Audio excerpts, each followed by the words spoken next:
Hi, everyone. Thanks so much for joining us here on the Daily Racing Form YouTube. It is a very exciting time. We're going to get out to the Belmont Stakes Racing Festival. There's going to be 5 days of racing at Saratoga. We want to remind you all that you can get the Belmont Stakes packages right now. If you want to just purchase the Saturday package for Belmont Day only, we've got that for you. But Ashley, there's a package that has all of the past performances from Wednesday through Sunday, clocker reports for every day, plus betting strategies and the player's guide. You get all of that for more than half off if you were to purchase it all individually. So we got a big savings package for you out there, and I am excited, Ashley. We've been looking at so many races over the last few days to get ready for Wednesday through Sunday. Let's take a look at the field for the Commentator on Wednesday. So the way it works, Ashley, Wednesday will be all about the New York breds. They're going to get the spotlight on Wednesday with a lot of the big stakes races, and this one is one of the big ones on the day, the Commentator. As we look through this field, Bank Frenzy to the outside is really sharp right now, but you have horses like Mama's Gold, who certainly capable of big efforts.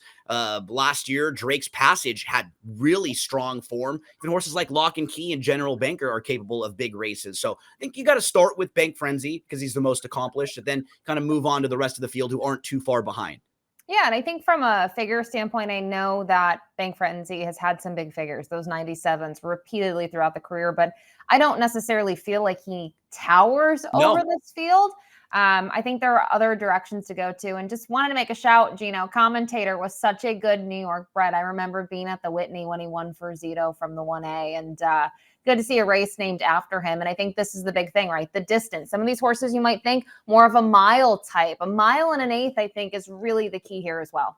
The great point as we move to the Timeform US Pace Projector. Remember, these projectors are available for all of the racing cards. So if you ever need some help, you can purchase those. You can purchase them through the All Access Past Performances as well. Mama's Gold, very quick, and it seems like he just has one way to go. He doesn't really want to sit off the pace. But looking around the field, there are a couple other pressers who can be really close. I think one of the real keys to the race here, Ashley, is Drake's Passage, because that's a horse who has shown the ability to sit close when he's in good form. You can maybe put a little pressure on the leader and be in a nice spot. But I do think Mama's Gold, probably the one they'll all have to catch in here. I agree. And just kind of drawn well here to the inside, having the early foot. I think you look at the races at a mile and an eighth. Sure, the most recent one, he got caught in there, but it's the races that you go back to 4 and 5. They are huge figures at a mile and an eighth. And I think looking at the fractions that he set, they were pretty honest, in my opinion, for the distance when you're talking about sub 47 to the half and then 47 and 1. And as we move to meet the field here, he's actually defeated Bank Frenzy as well. So you know that he's got the ability to beat a horse who's probably going to be favored in here. And from a class standpoint, he can compete with them. When you look at Mama's Gold, he's going to move back in with New York breds after a couple starts against Open Company. Most recently, he didn't have the best beginning. He had trouble at the start, and then he kind of had a battle with Phineas Fogg early. Then he cleared off early on, but that was going a mile and a quarter. That was against Open Company. This is just such a better spot for him now, kind of dropping and cutting back a little bit. I agree. I think a mile and an eighth suits him well. It does also flatter him. I know he was well defeated, but you go to the Excelsior, that horse came back to finish second, a game second behind Awesome Aaron in the Pimlico Special. I think the main thing to also look at is you look at the Saratoga record, you go, wow, different racehorse then. He was sprinting on the dirt at Saratoga. You can't look at those races at all. And you bring up a very valid point here. And not only is he the speed, most likely, but he's getting amongst the New York breds again. And I think that could be the difference maker. Number 2, Dr. Kraft is 0 for the last 11. And when you just look at his resume and the form, 19 seconds and thirds in his career and just the 2 wins. So you sort of know he's kind of a pack animal, Ashley. He doesn't mind settling for those minor awards. And this is a step up based on what he's been facing. Listen, you can't knock him if you own him. I know you haven't gone to the winner's circle this year, but you're still 5 for 5 in the money. He's still got almost $54,000 in purse earnings. So he's an animal that obviously he pays his way, right? And he still shows up. I think my concern is at the mile and an eighth trip, you don't know what you're going to get. You're going longer than he typically goes. And if you look at his mile races, he's pretty flat that final 16th. And now I'm concerned that it's going to be the same thing, but now you're going to see that not over just a 16th of a mile, potentially 3/16ths, right? So Rose's Pino, let's go positives and negatives. Okay, positives, this horse has wins at Belterra, Mahoning, Presque Isle, Finger Lakes, Mountaineer. Racing recently at all those tracks has been a very well-traveled individual, but the negative would be those tracks are just a lot lower level tracks than where this horse is going to be running on Wednesday at Saratoga.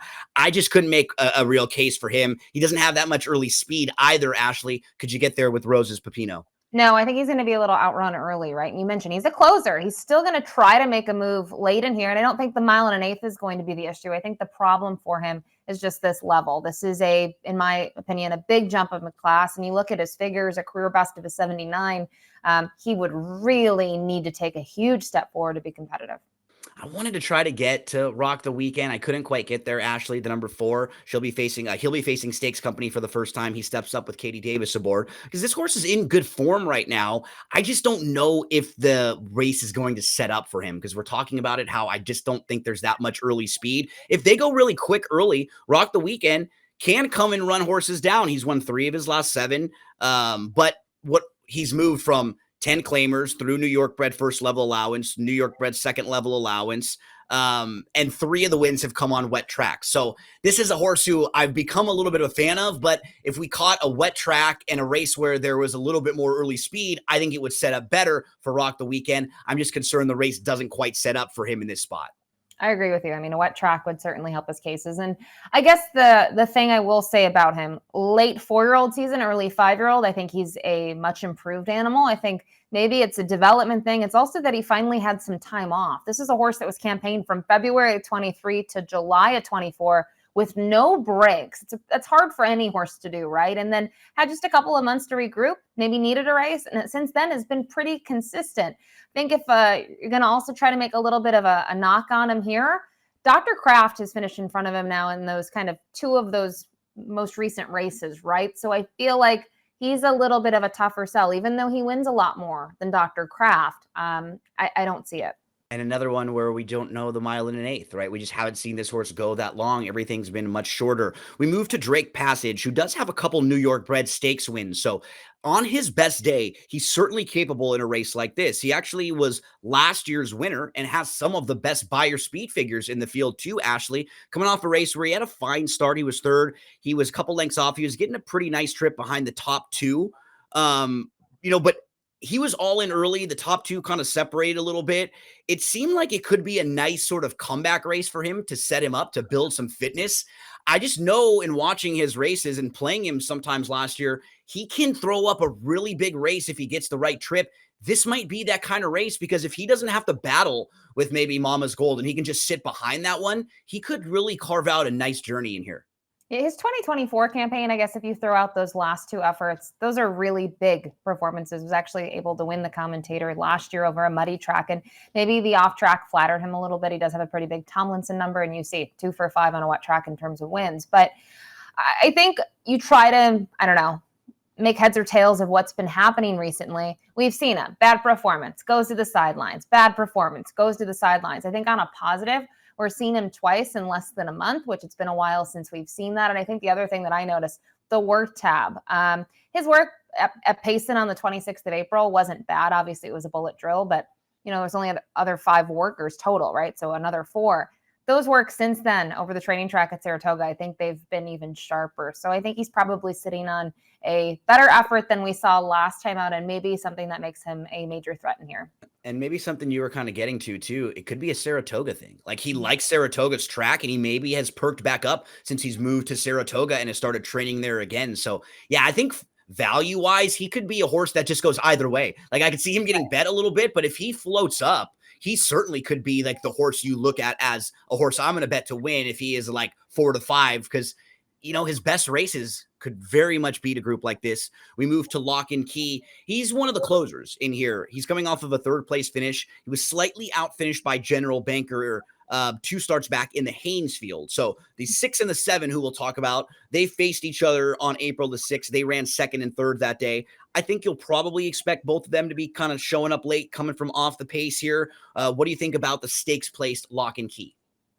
I like him. I wanted to get to him, I guess, a little I guess this is a spoiler, a little higher in my selections because I do find him really intriguing. As you go back to the Haynesfield, obviously, a lot of horses participated in that event. Bank Frenzy, General Banker, Lock and Key, they make up the top three. And you look at how this was won. Bank Frenzy was game from the start, right? And sort of stayed in front and was able to draw clear.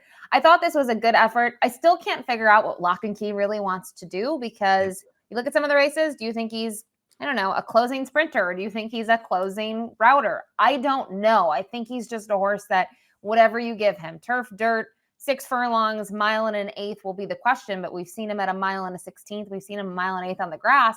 He still shows up. So for me, I think he's more of a minor player in here. It is worth noting, though, 2 for 2 at Saratoga. That was going 5.5 and 7/8, though. Yeah, I do feel like if you're playing tries and supers, what's nice is you feel like he's a horse who's probably going to be passing half the field. So he's like one of those nice horses to use in some of the bottom of your exotics. You kind of know what you're going to get in that sense. You just don't know like how good he is overall because we just don't see as many of the big victories. We moved to General Banker, New York bred stakes winner. He's been running some of his best ever buyers, but he hasn't been at his best going a mile and an eighth. So you kind of get some mixed feelings back and forth. Ashley, what do we do with General Banker? Yeah, you look at the races at a mile and an eighth too. They were in tough races earlier in his career. The Withers won by Hit Show. We know what he's been able to do. Also to face him in the Wood Memorial. I don't necessarily love his performance last time at a mile and an eighth. I know he chased the pace in there, but they did go 49. They went sensible. I am a big fan, though, of the winner, Ben Doog. I think he's a decent older horse when it comes to these 2-turn races. It's just tough. At 5 to 1, I don't know if I like him in here. We round out the field with Bank Frenzy, who just loves to win races. He's been in the top 2 in 13 of his 17 lifetime starts. He's won 5 of his last 6 versus New York breds, including 3 stakes races. Kind of gradually worked his way up to the front. Most recently, he cleared off a length. That was 2 starts back in the Haynesfield. Then in the Westchester, he faced Open Company. He's pretty versatile with running styles. I don't have too many knocks on him, but I think you kind of hit it. Like, I don't know if he feels like he's just so far head and shoulders above the rest of the group that it will match his short price. So I think you might be able to find some value elsewhere, but I wouldn't play like exactas, tries, and supers and try to leave this horse out because he's really consistent. And it seems like distance too. The 2 tries at a mile and an eighth. He's been fine. He has a win and a runner-up effort, so he's capable at this trip too. And you mentioned he is versatile, right? He can be close to it. He can close from off of it. Manny Franco's been aboard for the last 5. I think he has played those races differently, right? And it just depends what you're going against, the distance, the track conditions. And for him, he gets an off track a lot of the time. But regardless, it doesn't matter. He's still good on a fast main track. We looked back at the Haynesfield and General Banker, Lock and Key. He beats both of them. He gets a career best, a co-best, right, of a 97. I really don't have knocks on him, but to think he's untouchable in here, I do find a little ridiculous. Maybe he does win easy in here, but Mama's Gold has beaten him in the past. I think they both draw well, right? They can show early foot. Obviously, Mama's Gold probably draws better of the 2 based on his running style, but I don't know. I think he's a must-use, but he doesn't necessarily have to win this race. No. As we move to selections in here, you and I both respect him. We both think Bank Frenzy is a horse that they'll have to beat, but we will try to do that with a little more value. You throw Drake's Passage on top. I think we have the same 4 numbers, just in a slightly different order. And I'll be honest, Drake's Passage is one of those horses that if he shows up, you know, he could be very close to winning this or could win it, right? Or if he finishes 6th in here based on his recent form, it's not going to shock me, Gino. I do think the reason I like him is I talked about the workout, seeing him twice in a row now. That's been a little bit of a setback for him. And you just go back to the races after the Commentator. I know he was 3rd. He was well beaten. But, you know, mile and 3/8, next, Croupy. He's been facing some decent horses in the past, which makes me think he has a little bit of ability. And maybe he gets the right setup. He can be forward. I think he's going to sit maybe 2 lengths off of it early. Yeah, I'll throw the one Mama's Gold on top. You were pointing out too, coming out of a race where Phileas Fogg came back, ran 2nd in the Pimlico Special with a 99 buyer. So he's just facing a lot tougher. I think he's going to get the trip from the inside, little class relief and the cutback. But the important thing is, folks, who are you going to play in the Commentator on Wednesday over at Saratoga? We wish you the best of luck.